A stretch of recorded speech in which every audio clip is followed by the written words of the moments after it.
Jadi ketika anak bisa disiplin, kalau anak itu mau disiplin sebetulnya.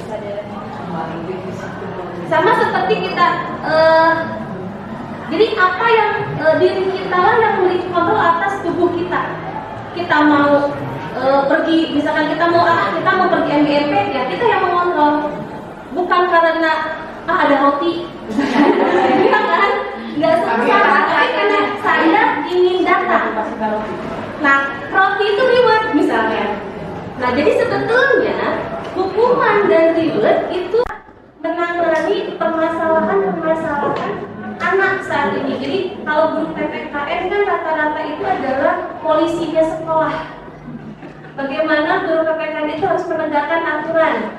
Nah, sedangkan setelah kita selama 2 tahun daring, mungkin semua perasaannya sama ya, ketika murid datang ke sekolah tatap muka, budak jadi kesarokan, budak lalu ya, akhirnya waktu kita tersita hanya untuk menangani kasus-kasus anak. Itu mungkin yang dirasakan oleh saya. Jadi pembelajarannya hanya sedikit, tapi kita bagaimana membina kembali karakter anak, menyiapkan kembali anak itu bagaimana harus bisa belajar di sekolah. Nah, di sini ada hal yang menarik, artinya tidak hanya terlepas dari perintah, akan tetapi juga cakap untuk memerintah diri sendiri. Itu maksud dari Pak Iwan mungkin mandiri itu ya Pak ya, bahwa kita mempunyai kontrol terhadap diri sendiri. Jangan sampai kita mau didikte orang lain. Jadi penting nggak sih datang ke sini? Kalau enggak ya udah jangan. Bisa nggak sih? Kalau enggak udah.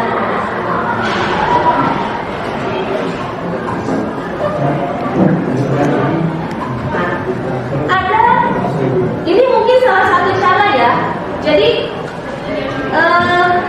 kita terkadang suka menjadi guru yang menghukum itu, karena melanggar dihukum langsung, tapi mungkin tidak akan berkelanjutan.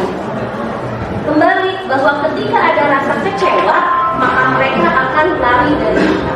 Nah, ada satu teori atau satu cara itu tentang restitusi. Restitusi adalah proses menciptakan kondisi bagi murid untuk memperbaiki kesalahan mereka. Nah, bagaimana ciri-ciri restitusi itu? Restitusi itu bukan untuk menebus kesalahan, namun untuk belajar dari kesalahan. Restitusi itu memperbaiki hubungan. Restitusi itu tawaran, bukan paksaan. Restitusi itu menuntun untuk melihat ke dalam diri apakah kita perlu atau tidak. Restitusi itu mencari kebutuhan dasar yang mendasar tindakan. Restitusi diri adalah cara yang paling baik. Restitusi fokus pada karakter, bukan tindakan. Restitusi fokus pada solusi. Restitusi mengembalikan murid yang berbuat salah pada kelompoknya. Nah, apa bedanya restitusi dengan peraturan? Sebetulnya peraturannya itu ada. Jadi ada peraturannya, tapi kita dalami dengan keyakinan kelas. Jadi anak, kenapa sih kita menggunakan helm untuk pekerjaan atau mengikuti kegiatan yang telah ditugaskan? Kami meyakini bahwa saya penting untuk merasa dikenal pada satu kelompok pasar yang penting dengan satu sikap baik. Ini mungkin contoh-contohnya saja. Ini mengeluarkan rasa senasib. Konsekuensi ada dari aturan yang kita sepakati juga sebetulnya. Nah, saya dulu mau wawancara untuk pelaksanaan restitusi yang saya lakukan adalah saya mencoba mengambil di kelas saya dulu. Jadi ketika kelas kita sudah tahu bagaimana cara membuat kesepakatan dan mereka sudah terbiasa, jadi mungkin dari saya mengutip dari kata tadi bahwa vibrasi yang dilakukan itu sebetulnya restitusi juga itu, ya vibrasi itu adalah restitusi juga. Jadi ada penularan gitu ketika kelasnya dari saya menampung ke 12 kelas itu sudah terbiasa untuk bersepakat, nanti kita akan semakin menularkan ke kelas-kelas yang lain. Jadi saya juga menyadari bahwa ini memang tidak bisa tahun ini, bulan ini, atau bapak ibu pulang dan ke sekolah langsung melaksanakan, itu nggak akan bisa. Tidak hanya anak-anak, guru pun juga akan menolak. Udah begitu loh, sebelum diajak ngomong baik, misalnya harus tidak itu memang proses.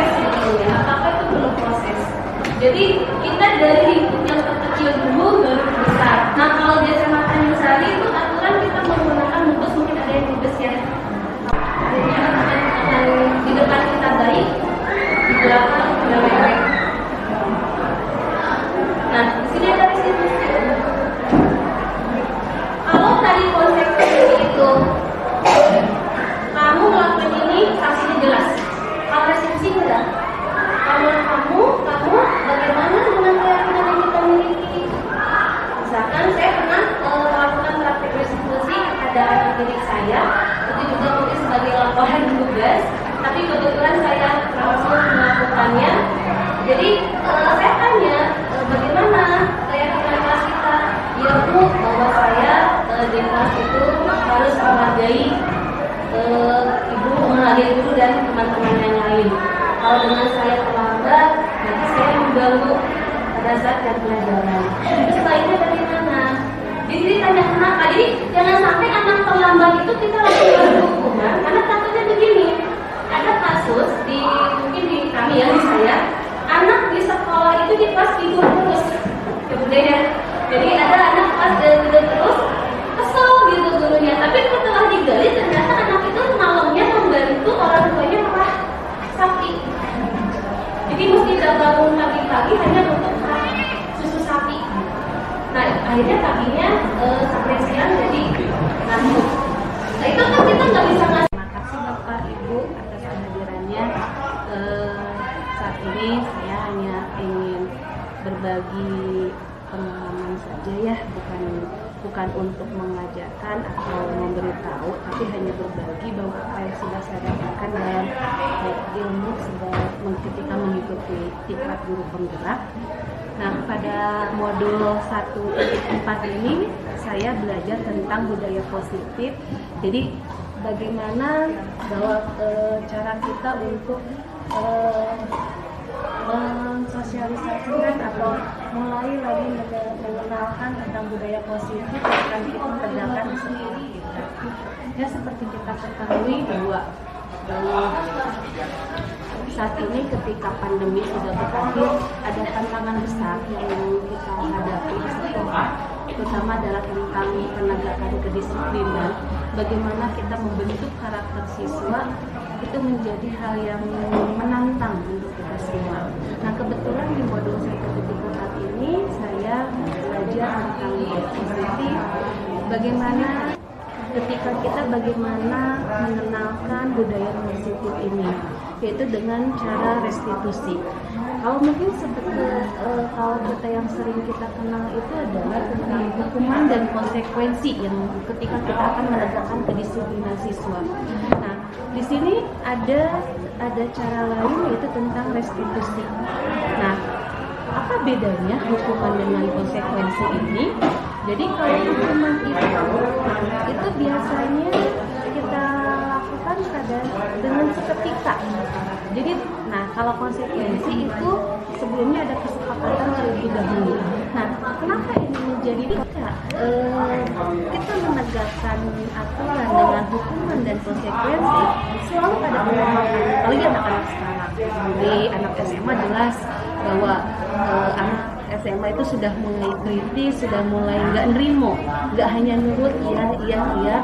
Nah kalau kita hanya mengandalkan hukuman dan konsekuensi, jelas akan banyak penolakan di mereka, atau mungkin mereka hanya nurut di depan kita, tapi di belakang akhirnya mereka melakukan kembali. Nah, apa itu segitiga restitusi? Nah dari segitiga restitusi ini kita itu mencoba untuk mengenalkan anak kepada dirinya sendiri, bahwa kontrol anak ada di dirinya, bahwa dia nggak bisa dikontrol dirinya sendiri. Jadi kesadaran anak itu harus dimunculkan dari dirinya, bukan karena kitanya, bukan karena aturannya, tapi karena dia mau mengikuti aturannya. Lalu apa strategi yang kita lakukan? Mau itu kesepakatan kelas, kesepakatan belajar, ataupun kesepakatan sekolah. Nah, itu akan menjadi sebuah keyakinan. Nah, keyakinan juga bisa muncul dari peraturan sekolah. Nah, dari kesepakatan ini kita ada dialog, ada komunikasi dengan anak-anak. Jadi apa yang mereka mau, apa yang kita mau, kita ada di tengah-tengah, kita jadi titik temu, dan itulah menjadi kesepakatan yang mengikat antara kita di kelas, antara kita remaja dan anak-anak di kelas. Nah, ketika anak-anak mengalami masalah atau misalkan kalau mungkin yang sekarang adalah melanggar aturan, nah bagaimana caranya? Kita akan mengingatkan kembali kepada kesepakatan yang sudah kita buat, meyakinkan kembali bahwa kamu sudah punya kesepakatan, kenapa kamu seperti ini? Assalamualaikum Assalamualaikum warahmatullahi wabarakatuh. Perkenalkan, nama saya Dewi Ratna Kumala. Saya sebagai Sekretaris MGMP PPKN yang pada hari ini berkesempatan mendapat materi ataupun arahan bahkan imbasan dari budaya positif yang disampaikan oleh Ketua MGMP Kabupaten Sumedang. Beliau menyampaikan tentang restitusi, di mana restitusi ini sangat penting buat kita dan perlu dibiasakan dari hal yang kecil, dari sekarang juga, dan senantiasa dilakukan pada sekolah masing-masing guna menjadi hal ataupun budaya positif yang menjadikan siswa-siswinya merdeka, beretika, dan berkarakter. Restitusi ini tentu saja perlu didukung oleh semua pihak, di mana kontrak ataupun kesepakatan belajar itu dibuat secara bersama, sehingga hal-hal yang seharusnya kita lakukan itu bisa mencapai tujuan yang diharapkan.